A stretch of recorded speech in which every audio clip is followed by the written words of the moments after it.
Le quiero enseñar algo que va de acuerdo al entendimiento de los hombres y al entendimiento de Dios. En la ley judía, el hijo primogénito, o sea, el mayor, era el de los privilegios, el que heredaba, el que tenía autoridad y el siguiente a ser el patriarca. Pero a lo largo y ancho de la Biblia, amados, usted y yo nos vamos a encontrar con aquellos que eran el menor y el consentido. Uno de esos ejemplos es José. José era el menor de los hijos de Jacob. Era el consentido, era el amado. Y Dios lo llevó a lugares increíbles. De quien les quiero hablar el día de hoy era el otro chiquito y el consentido de la familia, Juan. Juan era el más pequeño y el más joven de los discípulos de Jesús. Jesús lo llamaba el amado. ¿Qué le parece si platicamos de él el día de hoy?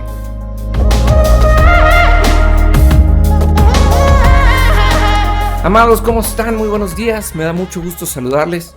Y mire, como le decía, Juan era un jovencito. Yo me quiero atrever a pensar que para cuando Jesús llamó a Juan, no le voy a contar una mentira ni le voy a decir esta es la verdad absoluta, pero debe haber tenido unos 12 o 13 años. Juan venía de una familia rica, su familia tenía barcas de pesca, o sea, era un muchacho acomodado. Pero lo agarraron un verde. Y a mí me emociona cuando entendemos que Jesús llamaba a Juan el amado. O sea, era al que quería más y al que cuidaba más porque estaba chiquito.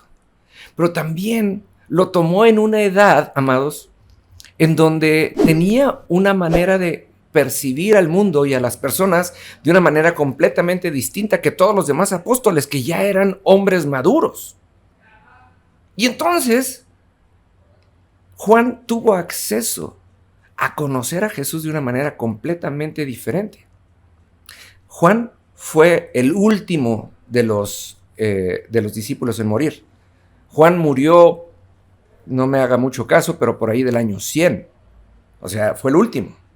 Juan fue aquel que le fue dada la revelación del Apocalipsis, que no tiene nada que ver con una historia de terror, sino que es la confirmación de todo. Y Juan siempre entendió que fue favorito porque era el más pequeño. Pero piense esto, muchas veces usted y yo opinamos de las cosas y de las personas a las que conocemos de acuerdo a nuestra manera de vivir. Y Jesús tenía la necesidad de que alguien lo conociera desde la inocencia de quien era, para que no tuviera prejuicios previos, para que no tuviera una cultura que lo llevara a conocerlo o a percibirlo o a llamarlo de alguna manera. Juan era un muchachito. Y Juan, cuando escribió su evangelio, que lo que tengo entendido, y por favor, yo insisto, a mí no me lo tome como le digo una verdad absoluta, esto es lo que dicen los libros. Juan incluso escribió el evangelio de Juan después de haber escrito el Apocalipsis, porque el Apocalipsis no es otra cosa más que la confirmación de Jesús en toda la Biblia. Y una vez habiendo entendido la consumación del todo en el Apocalipsis, ahora Juan dice, ¡ah!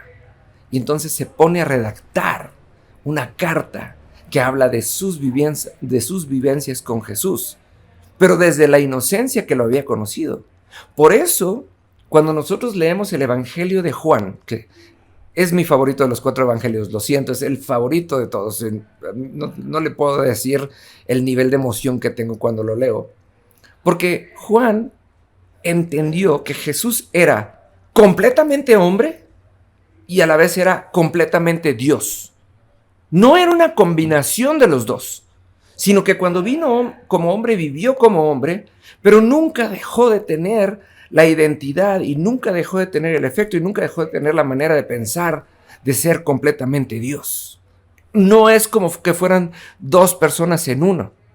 Eran 2 identidades completamente conscientes en una sola persona, que es diferente, amados.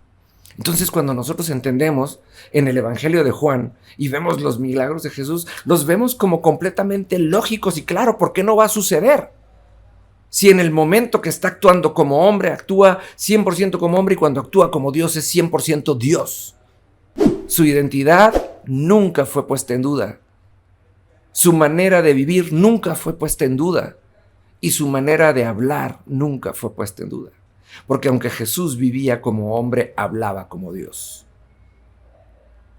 Hay que ser muy joven y hay que ser muy inocente y con un corazón muy puro para poder distinguir esto.